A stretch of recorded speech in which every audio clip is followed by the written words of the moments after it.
భట్టి గారు సార్ అధ్యక్ష గౌరవ సభ్యులు బల్లా రాజేశ్వర రెడ్డి గారు ఆనాటి 10 సంవత్సరాల్లో 2020 చట్టానికి సంబంధించి ధరణి పోటకులకు సంబంధించి అనేక విషయాలు గౌరవ బల్లా రాజేశ్వర రెడ్డి గారు మాట్లాడటం జరిగింది. సో ఇవన్నిటికీ లాస్ట్లో ఆన్సర్ చెప్తాను తప్పకుండా.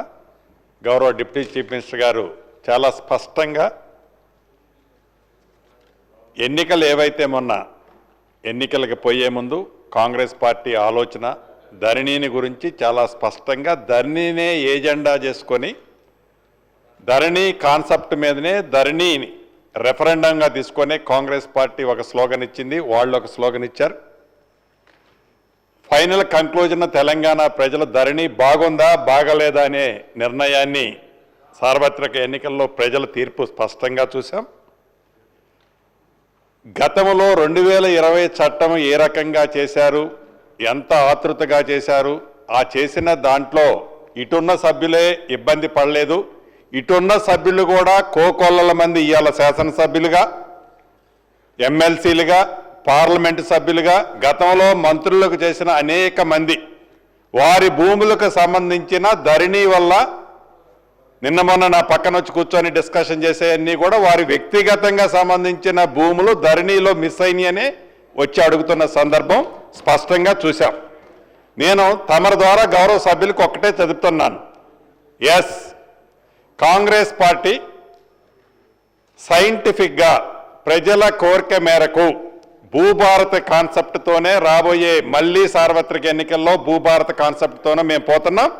మీరు ధరణి కాన్సెప్ట్తో ఆనాడిపోయి మీరు అదే మళ్ళీ మీది మీరు సమర్థించుకునే పని చేస్తున్నారు తప్ప గౌరవ మా భట్టి గారు చెప్పినట్లు నిజాన్ని ఒప్పుకోకుండా నిజాన్ని నిజమని చెప్పకుండా అహం అడ్డం వచ్చి మీరు మాట్లాడుతున్నారే తప్ప తప్పకుండా భూభారత్ని చాలా ప్రజల కోసం ప్రజల సౌకర్యార్థం పబ్లిక్గా అనేక సందర్భాల్లో పబ్లిక్ డొమైన్లో పెట్టి చర్చించిన తర్వాత భూభారత్ తీసుకొచ్చాం.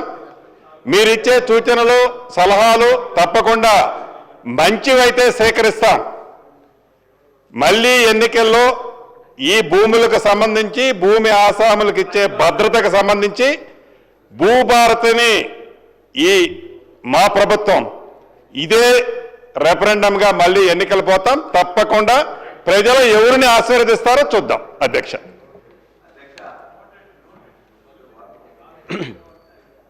మంత్రులు మాట్లాడుతూ ఖచ్చితంగా మాకు రెఫరెండంగా వచ్చిందన్నారు. మీకు రెఫరెండంగా వచ్చింది 6 గ్యారంటీల మీద మీకు ఇచ్చిన పవర్ తప్ప మీరు ఇచ్చిన అనేక వాటి హామీ 420 హామీల మీద పవర్ ఇచ్చింది తప్ప ఈ ఒక్క దీని మీదనే మీకు రాలేదు అధ్యక్ష.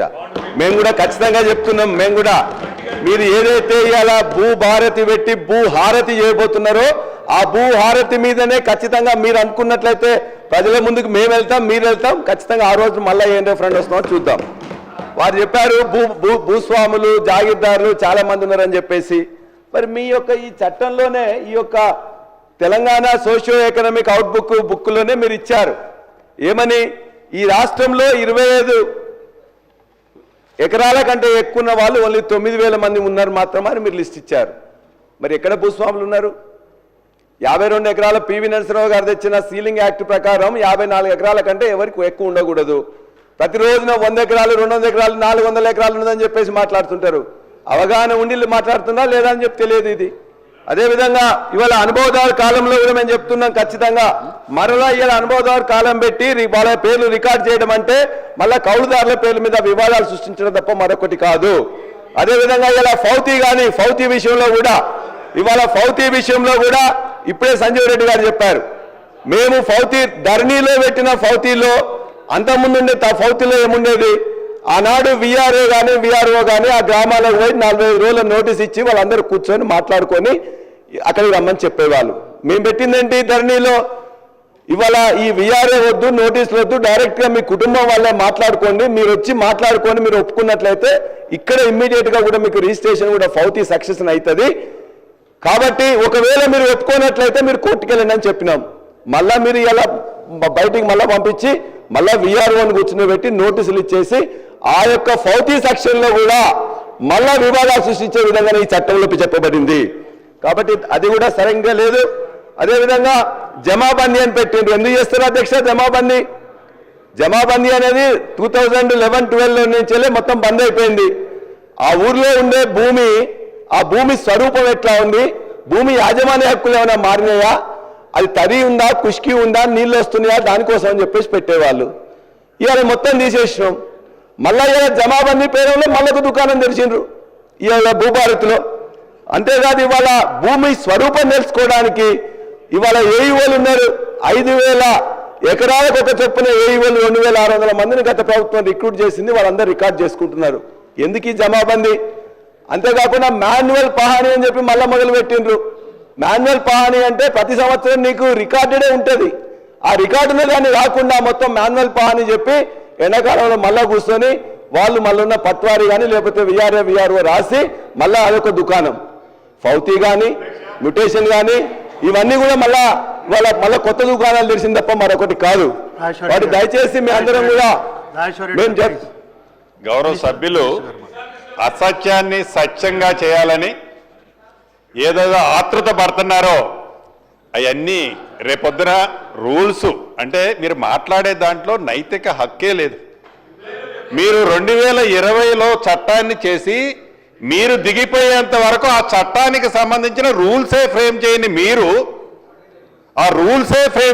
మీరు భూభారతిని మేము 2025 జనవరి 4వ తారీఖున చట్టం తీసుకొచ్చి రూల్స్ ఫ్రేమ్ చేసి పెడుతున్న మమ్మల్ని ఏదెత్తి మీరు మాకు చూపిస్తుంటే అసలు మిమ్మల్ని ఎలా ప్రజలు అర్థం చేసుకుంటారో మీరు అర్థం చేసుకోవట్లే. ఏదైతే మాన్యువల్ పానీ అంటారు, విఆర్ఓల్ని తీసేసామంటారు. ఎస్, మీరు తప్పు చేశారు కాబట్టే విఆర్ఓ వ్యవస్థలో మంచి వాళ్ళని తప్పకుండా ప్రతి రెవెన్యూ విలేజ్కి ఒక ఆఫీసర్ని పెడుతున్నాం. బేఫిగర్గా చెప్తున్నాం. చట్టంలోనే కాదు, ప్రజలు అడుగుతున్నారు, కోరుకుంటున్నారు. అనేక సందర్భాల్లో చెప్పినాం. ఏదో నట మాన్యువల్ పానీ అట, మళ్ళీ ఏదో ఓపెన్ చేస్తున్నామట, మ్యుటేషన్ అట అంటే కట్టుకథలు మళ్ళీ చెప్పి ఆ కట్టుకథల్ని పదే చెప్పి ఇది నిజమని ఒప్పించడానికి గౌరవ సభ్యులు ఏదైతే తాపత్రయపడుతున్నారో అది వారి విజ్ఞతకే వదిలేస్తున్నారు. అధ్యక్ష కట్టుకథలు చెప్పినా పిట్టకథలు చెప్పినా మీరు అధికారంలోకి రావడానికి చెప్పింది తప్ప మేము చెప్పలేదు, ఇప్పుడు చెప్పట్లేదు. బాండ్ పేపర్లు ఇచ్చింది మీరే కదా అధ్యక్ష. కాబట్టి ఇవాళ నేను చెప్పింది అబద్ధమైతే మీరు కాదని చెప్పండి. మీరు మీ చట్టం మీద నేను చెప్పిన దాంట్లో ఫౌతీలో ఇంత ముందున్న దాన్ని ఎక్కిపోయినరు, మాన్యువల్ పహానీ తీసుకొస్తున్నారు, అదేవిధంగా మ్యుటేషన్లో పద్ధతి మార్చిండ్రు.